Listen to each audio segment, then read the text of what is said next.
Hi YouTube, and welcome back to my channel, and welcome back to another episode of my 50th birthday retrospective. So we left off, I was 45, I'm now, so the next year, 2018, at the end of 2017, I turned 46, and then, so 2018 was an interesting year. So 2017, as I said with yesterday's video, was very much a transitional year between having lost my husband in 2016 and just kind of figuring myself out a lot and just kind of like where do I go with my life. And so 2018 was when I really kind of started moving forward with a lot of the stuff that I kind of had my self-discovery with in 2017.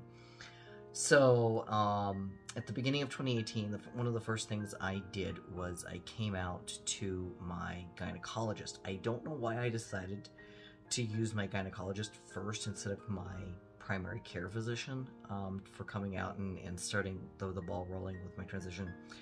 Other than the fact that I had been seeing my gynecologist for a much longer time. I knew her really well. She knew me really well. She knew my husband.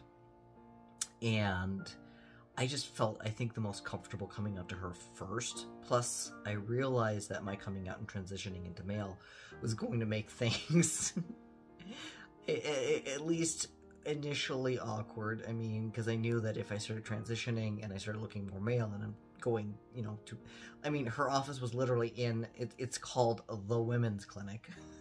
And all of a sudden you'd have a male presenting patient, and so I was just like, I need to get this over with and I need to talk to her about it first. And she was like on board immediately and was like, you know, what can I do to support you, and do you need a recommendation for a therapist, and just everything. So she gave me a recommendation for a therapist. Ultimately that therapist didn't work out. The lady was apparently she worked with a lot of trans patients, but was an older woman and was close to retirement and was about to go on vacation, and just her schedule and my schedule just did not line up. And so I was like, okay, let me go find someone else. And I did some research, and I eventually found a therapy, like a group that does counseling and things, and I was like, okay, well, you know, and they were like, you know, try, you know, like pick one, you know, work with them first, and then if you don't sync up or anything, you know, talk to us and we can like maybe work, like, okay, if what was working, what wasn't working with this person, and then, you know, switch you to somebody else if you need a better fit. But I clicked really well with the first therapist I met with. I did a lot of, I read on their backgrounds, and then I did some research online in terms of their ratings and reviews from other patients and that kind of thing. You know, that there's all those the websites that do ratings for medical professionals, and so she felt to me like she would line up with me really well, and it worked out. So we spent several months kind of just talking about everything, specifically gender-related stuff. But we talked about my my issues with my mom growing up, my loss, losing Dave, just, you know, so we covered a lot of different topics. So it wasn't just a, oh, you need a signature on a letter and here you go. It wasn't like an in and out kind of a situation where, because I mean, that I know some people try to accuse trans, you know, like that there's people who are against trans people, and they're like, yeah, you're getting these, you know, really easy diagnoses from people from these fake therapists or whatever. But no, I went into the therapy not saying, hey, yes, I'm trans, just give me a letter. That was not my attitude. It was more like, I think I'm trans. At the very least, I know I feel other with my gender, and can we work through this? And so we worked through this, and then she was like, yeah, you're trans. And then of course I got the letter, which then helped me work with my primary care physician, who then was able to give me the referral I needed to an endocrinologist, and he's the one who's been working with me on the medical side of the transition. And there was a bit of back and forth with the whole testosterone thing, because I did not want injections. I am terrified of needles, and I was like, there's no way I can give myself an injection. I knew that, and that was the one thing that was like making me hesitate the most, between fear of needles and fear of losing my hair, which thankfully is still here. So those were my two biggest concerns. And so he initially tried to get me on the testosterone gel. Turns out my insurance doesn't cover it, and without insurance, even like the brand name was something between $600 or $800 a month for the prescription, and for the generic it was like $350, and I'm like, okay, there's no way I can afford this. I am not impoverished by any means. I'm doing, you can see my background. I live a comfortable life. However, I'm not spending $350 a month on testosterone. It just boggled my mind. I'm like, just no. So then I went back to the endocrinologist, and he was like, well, let's switch out your prescription. You'll have to take the injection, because I ended up having to dig through my my insurance and figure out that, yeah, literally the only thing that they will cover are the vials for injection. So I'm like, fine. But thankfully, what I discovered was that my primary physician's office, I can actually go. I don't even have to have an appointment. I can just show up and say, hey, I need an injection, and they will just take me, like, you know, whenever they have, as long as they have a nurse or a medical assistant available. So I have to be patient myself, and most of the time I'm in and out in 15 minutes. Sometimes I have to wait longer if they're more busy, but that's you know, I just pop in when I need the injection, and they'll do it for me, which has been fantastic. And also, thankfully, most trans people, or at least trans men, I only speak from the trans male perspective, because I don't know enough about the trans women perspective. But for trans men, most have to get their injection at least once a week, sometimes twice a week, because their body absorbs the testosterone, and then, you know, they need it more frequently to keep an even level.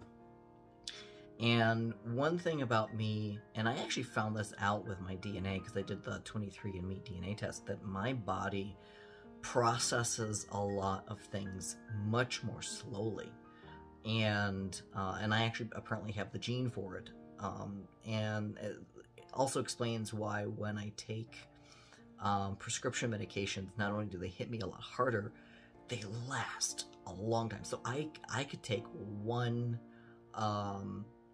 Percocet or something, and it'll last 2 days.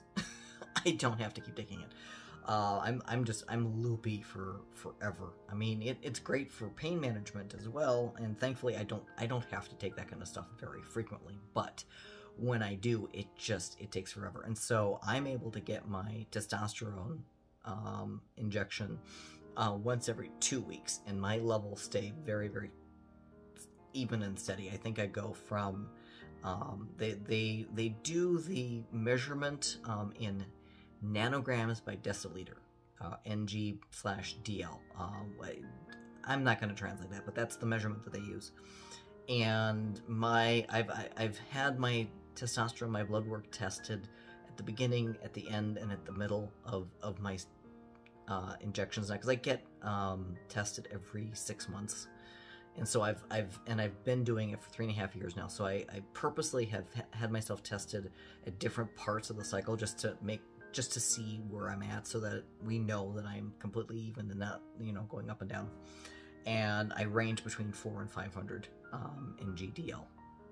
And so and that's a factor of the fact that my body just processes it so slowly, so I don't really need to get the injections as frequently as other trans guys do, which for me is fantastic. So that's a great thing. And so I started my testosterone in 2018.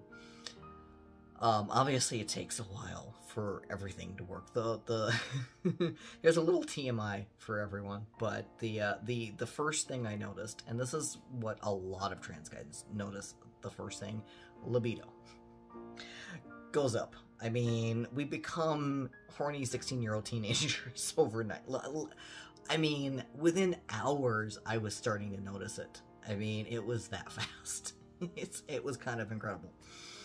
All the rest of the changes for me, like my voice, because I see a lot of trans YouTubers who post videos, and they talk about then they do these progression videos of pre-testosterone, and then the first week, first month, and a lot of them, their voices go down deep, like within a month or two. And I was doing at first weekly and then monthly recordings of my voice to kind of test it and to see how it sounds and everything. And for the first 9 or 10 months, it wasn't changing. I still go back and listen to them like, nope, there was literally no change. And then finally at about 10 months is when my voice started cracking a little bit. And then from there, it started going down, and now it's quite a bit deeper. If you look at any of my older videos, if you just look at the thumbnail, you can see that I look feminine in those. Any one of those, you can see what my voice was before testosterone. And so it's gotten quite a bit lower, and I'm actually really happy with where it's at. I get these nice reverberations in my chest when I'm talking now, which that never happened because my voice was so high. I hated my voice before, absolutely hated my voice, and now I'm like, oh, this sounds kind of cool. so obviously that was a big thing for me in 2018, was just getting into the transition and everything else, and then planning out what my next steps were, which surgery wise and that kind of thing happened in 2019. So that's tomorrow's video. Other things that two other big events that kind of happened for me in 2018. One, a good friend of mine from Facebook ended up losing his housing. He was living up in Wisconsin, Minnesota at the time, somewhere up there, and posted a thing on Facebook saying, I just lost my apartment. I need a place to stay. Anyone, got room for me? And at this point, it had been 2 years since Dave had passed, and his room sat empty. I mean, it was there. I mean, I'd cleared out all of his things by that point, and I redecorated it so that it didn't look like his room anymore. Changed out the comforters and all the pillows, and put in some new furniture, and got rid of some of his old dressers. He had a couple of mismatched dressers that I didn't like, so I completely redecorated it into a guest room. But I never had anyone visit. I think one time I had my one sister and her husband visited, and they've been literally the only people who visited and stayed over at my place ever. So I was like, okay, no one's using this room. I have a spare room. Don't end up sleeping on the street. Come stay with me until you get back on your feet. And so he scrounged together some money, got himself on a Greyhound, and came out here. And I know that there's a lot of nightmare stories of people like taking in roommates and things, or having horror roommate stories. And he's a lot younger than I am. He was 28, I believe, at the time, and he's like 31 now. And I'm turning 50, so a big age gap. But we got along really well on Facebook. We had a lot of common interests and things. We were in several of the same groups and stuff. And so I was like, well, give this a chance, and at the very least I'm helping this person out. And so moves in, and we click like this. We are still really good friends to this day because we just vibe very well together. Nothing romantic or anything of that nature. I am not interested in younger people, in romantically or otherwise. Just to put that out there, because trust me, I've had a lot of people like, are you guys together? Is this your new boyfriend? Like, no. No, we're just good friends. He's not attracted to me, I'm not attracted to him. It's fine. But we get along really, really well. And so it ended up being a really ideal roommate situation where, you know, he actually ended up getting a job right away and started saving some money and was able to provide his own food, so I didn't have to feed him, even though I still did once in a while because that's just how I was raised. If I cook for everybody. But he still had his own food and everything, and provided, like, everything else that he needed, he bought for himself. So that was, you know, and so it was just living here and things. He didn't have a car, didn't have a driver's license, didn't know how to drive, which is something that in 2019 is something we rectified. I taught him how to drive and stuff, but I'll go more into that next video. But yeah, so I ended up getting a roommate in 2018, because I just wanted to help a friend out, and that was just the end of that. And then the other big thing for me in 2018 was the fact that I published my first novel. So even though, you know, I wrote this epic sci-fi novel back in 2015, I still haven't published it. As of this day recording, I still haven't published it. It's still a work in progress. But because I'd been writing so much fan fiction that was of a erotic romantic nature, I was like, well, why don't I try my hand at writing something like that? Which I ended up doing for NaNoWriMo 2017.